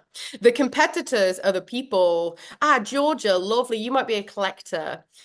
Lovely. Hi, collectors. Then we have the competitors. So the competitors are the people who like to win. They're in it for the win. They're the people who take Monopoly so seriously. They're the athletes. They're the sports people. Now, I'm going to say this, my friends, if you are a competitor, as someone who is not a competitor, it is not fun playing games with you. Honestly, like call your jets. You just need to play with other competitors. Love that. My best friend Jamie is a competitor. You can create a competitor group now. My best friend Jamie is a competitor. He's obsessed with board games, and it's like, I'm gonna win, I'm gonna win. Even trivial stuff, there's so much joy in winning for him. Those are the competitors. Then we have the explorers. So the explorers are the travelers, the people who like to explore new things. Now, it can be literal, it can be literally exploring, or it can be mentally exploring. It can be the curious people. You're always reading a new book about something that's got nothing to do with anything. And my friend Layla's an explorer. I always ask her for book recommendations. And she's like, oh, I just read this book about, I don't know, wheat farming in Tanzania in the 1820s. I'm like, why are you reading that, Layla? Because she's an explorer. Those are the explorers. That's 5. Then we have we've done this story. Then we have the movers. The movers. Now, you are the yogis, you're the dancers, you're the people who, I'm a bit of a mover as well. I'm like, I don't know if this is okay to say. No, I'm going to say it anyway. I'm like in the kitchen, slop dropping to 90s R&B on a Tuesday afternoon. I'm dancing, I'm moving. Like that's a form of play for me. Are you one of those? My front door is ringing. I'm just going to ignore it. We're just going to keep going with it. I'm just going to stop it actually, otherwise it'll keep beeping. There we go. Okay, so then you have the movers, and then what do we have? So there's two more. We've got the directors, we've got the explorers, we've got the movers, we've got the competitors. Now we have the creators. Look at my little brain doing it on the spot. So creators, you are the artists, you're the makers. You're the makers, the people who make things with your hands, you're crafty. You honestly, genuinely enjoy crafts. Like I love that for you. I don't understand it. It's gonna ring again. I'm gonna turn it off again. Yeah, I'm gonna turn that off. Yes, you are. I really hope it doesn't ring again, but it might. Never mind. Yeah, so you are the creators. And lastly, last but not least, we have the jokers. The jokers are the goofy people, the people who tell jokes. I'm a mix of storyteller, mover, joker, storyteller mainly. Put in the chat, what are you? You've been kind of saying. That's me, Anthony. You're the Joker. Hi. So the jokers are you're making puns, you're being silly, you're being daft. Now, what's important, and I don't mean important, I mean absolutely, totally, utterly essential. More of this. You can also be all of them, Kat. Thank you. Like, make this a non-negotiable. If you're a mover, make sure at least once a day you're doing a little bedroom groove. If you're an explorer, watch something new and weird that you've not thought about. If you're a storyteller, sit down and write a poem for literally no reason. If you're an organizer, stop mentally planning all of your holidays if you're not doing it. If you're a joker, like find ways to add that lightness and that levity. Play is perhaps the most essential, the most important thing. If you want to think less, play more. I don't think we can do enough of it. And I am someone who really, really, genuinely, actually practices what I preach here. Like, actually, I am always playing. I bring an element of play to everything I do. My play will look different to yours because, honestly, my friends, we are sitting here hurtling on a spinning rock towards the ultimate heat death of the universe. Fuck it. Doesn't matter. It really doesn't matter. It is not that deep. Your work is important. Your work is valuable, but it isn't important. In those moments when we feel the pressure, people say to me, "Oh, Kirsty, organizing a conference must be so hard." No, it isn't. It's just sending a few emails. It's just sending a few emails. I'm going to do a quick wrap up as we come to a close. I also thought maybe we do maybe some questions. If anyone has any questions, feel free to pop them in the chat. Lovely. Hi, Joe. Hi, Joe. Hi, I don't think I realised I was gone. I've been sat here Oh, taking you came notes. back. I thought you were like, I'm back. No, I'm no, no, ready. no, no, not at all. Okay, so Joe, how do you feel that the first webinar went? Oh, geez, Kirsty. I mean, like, it's pretty rare that I come away with stuff like this and stuff like this, and so I've been going along with everyone. So you've done phenomenally. To quote Raymond in the chat, but just honestly, thank you.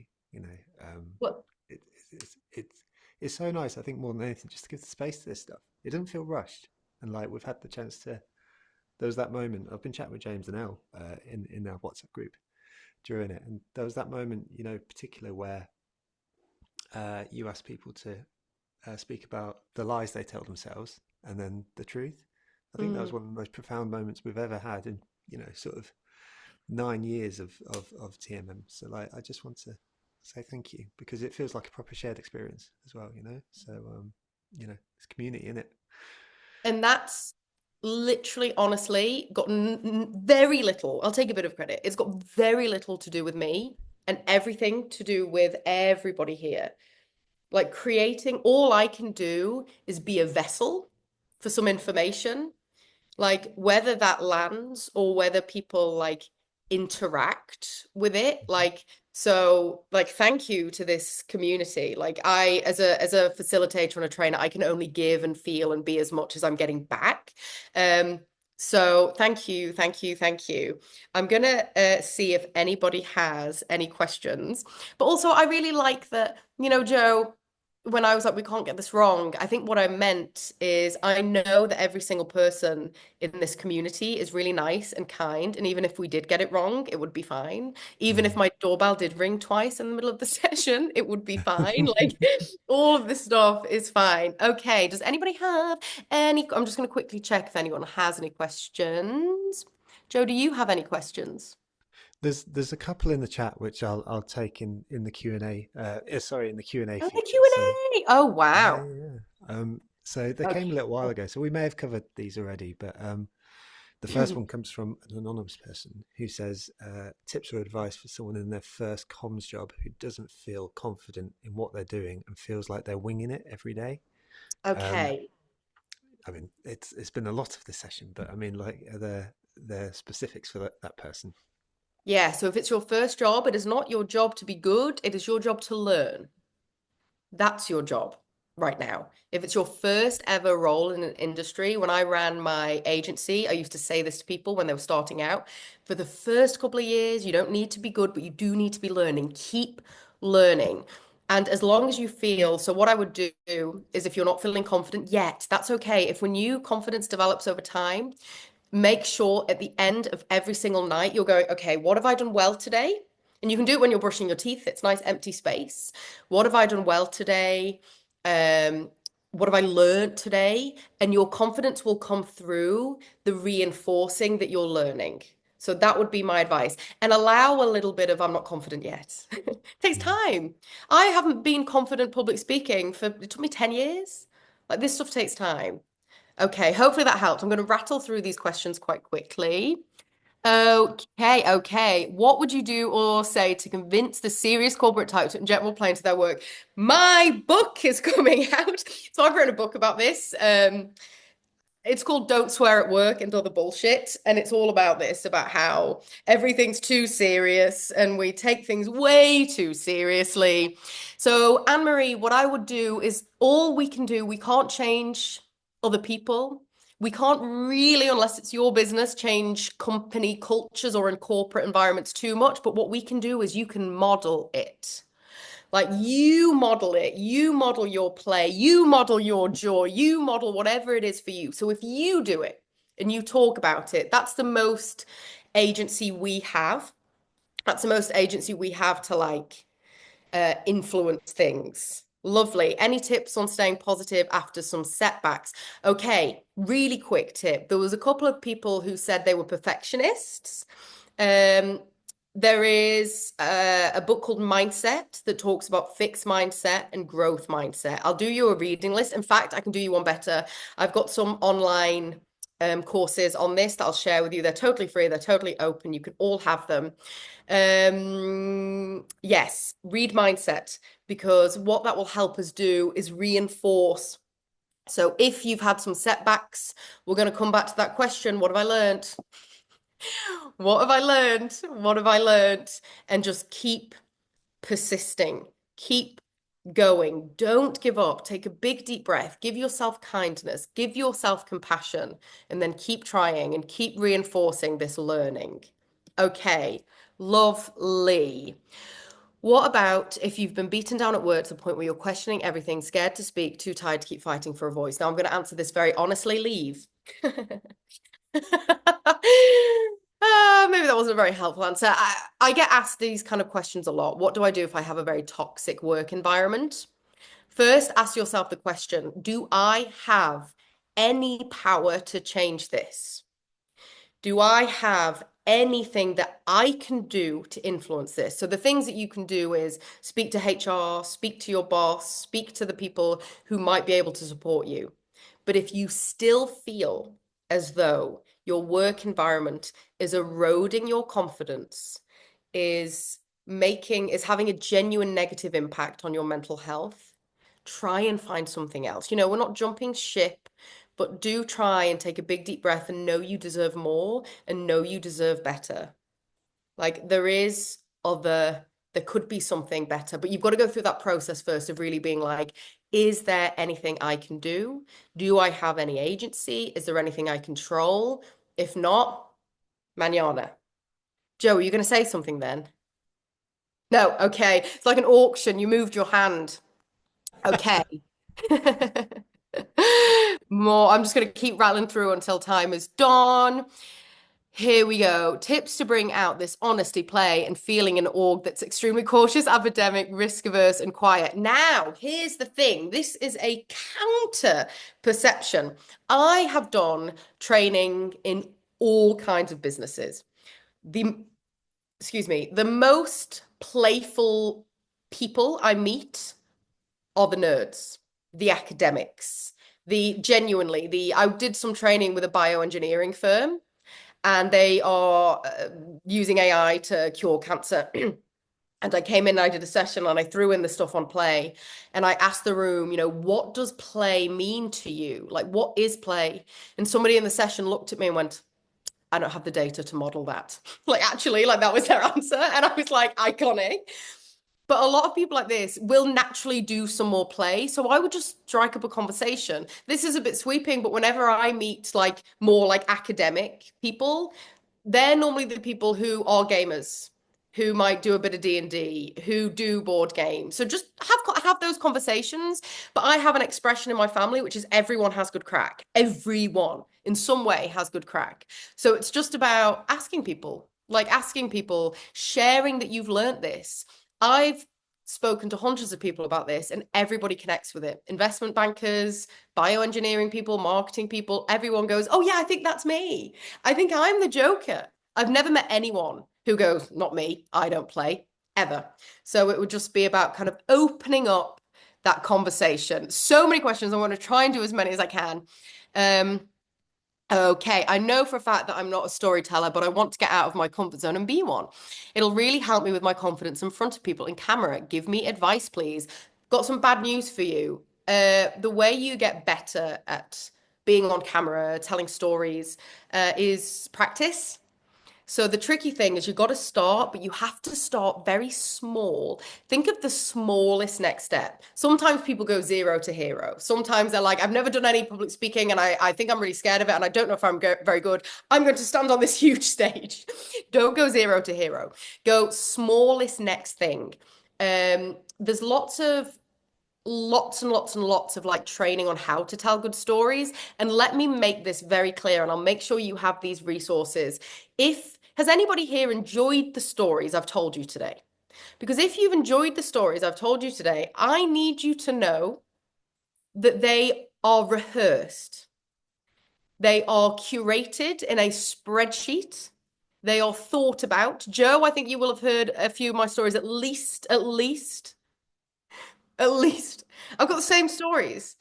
You, That's friendship. yeah, like, but if you've seen me on a podcast or seen me on a stage or seen me, there'll be repetition in the stories because it is a craft. Like it's marketing, it's a craft. So don't assume that you've gone, oh, she's good at storytelling. It's I have an enjoyment of it, but now I'm good at it because I've learned it. So there's loads of different like advice on that. But my advice to you is start small and keep going. Okay, got a couple of things. Here we go. Decided to set up my own business. Love that for you. But the sense of imposter syndrome, feeling of potential failure, no money is crippling. I can't reflect on my achievements as I can always find ways to dismiss anything I've ever achieved. Thank you for asking me that question. I realized recently in a couple of months, it will be my 10-year business anniversary. I am still scared. Bad news is when you run a business, it is scary. Like, it is scary. Like, it's scary. You're responsible for your own thing. Now, for somebody who says to me, I can't focus on my achievements, in 2020, I did the most 2020 thing ever. I started meditating with a Buddhist monk on Zoom that I found on Airbnb experiences. Like it's so 2020. And he said to me once, he was like, I want you to do 20 minutes of mindfulness exercises a day. And I was like, I cannot do 20 minutes of mindfulness exercises a day. And he looked at me. He was called Shinto. He was in a temple in Japan. And he looked at me and Shinto said, okay, I understand you can't do 20 minutes of mindfulness exercises a day. So for you, it's an hour. And he meant it. Like he meant it. Because if somebody's saying to me, I can't focus on my achievements, all that tells me is we've just got to practice it even harder then. Because you can, we all can. It's a grinding, crippling, difficult process. And if in that moment you're like, okay, this is what's gone well, and your brain goes, yeah, but this is what's gone bad, then what I want you to do is go, thank you, I see you. And what else is true? Both can be true. It can be hard, it can be difficult. We can have made mistakes. And and at the same time, it's never about battling with yourself. It's not about making the part of you that is scared, that perhaps isn't more positive, wrong. It's about letting them sit next to each other. So I would make this a total, absolute non-negotiable. And the bad news is I am a highly qualified, highly trained, highly experienced expert, and everybody can take a moment at least to be like, okay, but it might take time. I've got 2 minutes. One more question. Here we go. One more question. How can I stop building my digital presence when I'm not confident in my ideas, afraid of being judged, and struggling with engagement? Took me about 15 years to build my digital presence. Start, keep going, don't give up. Takes ages. Doesn't happen overnight. Persistence, gentle, easy, steady, don't quit, keep going. It's thankless. And I think on that, we are probably at time. So again, just thank you so, so, so much for making this morning so enjoyable and nourishing for me. Thank you for your presence. Thank you for your open-mindedness. Thank you for your questions. I really, truly appreciate you. And I do hope that we get to be friends and I see you again and like we hang out and this has been really lovely. Thank you to Joe and the team for creating such a clearly safe, open space. So thank you, everyone. Bloody hell, Kirsty. Thank you. Thank you so much. And like this has hopefully been mirrored. Well, you can see that it's being mirrored in the chat as well, and thank you to everyone in the community, as Kirsty has said, for just making it such a blooming incredible couple of hours. I think, well, I don't need to think anything more. I don't need to add anything more. I think it's just been everything it quite clearly has been, which has been incredible. So, Kirsty, thank you so much. And thank you all for engaging as you have and making today's session phenomenal, truly. So, with all that said, we haven't got an online session in the calendar just yet, but we'll be announcing our new season next week, probably. So, if you would like to come back to more sessions like this, I mean, maybe not like this. I think this was fairly unique. But if you'd like to come back to more sessions from the Marketing Meetup and so much more, then please keep an eye on the newsletter. Please check out the website, and I'll be posting on LinkedIn as well. With all that said, this has been a proper setup for hopefully the rest of your week, the rest of your month, the rest of your year, the rest of your life. Thank you, Kirsty, for making that. And thank you, everyone, for engaging as you have. We will see you very, very soon. Take care, Thank everyone. you. And Thank you thank you. so much. Thank you, everyone. Cheers. Bye-bye.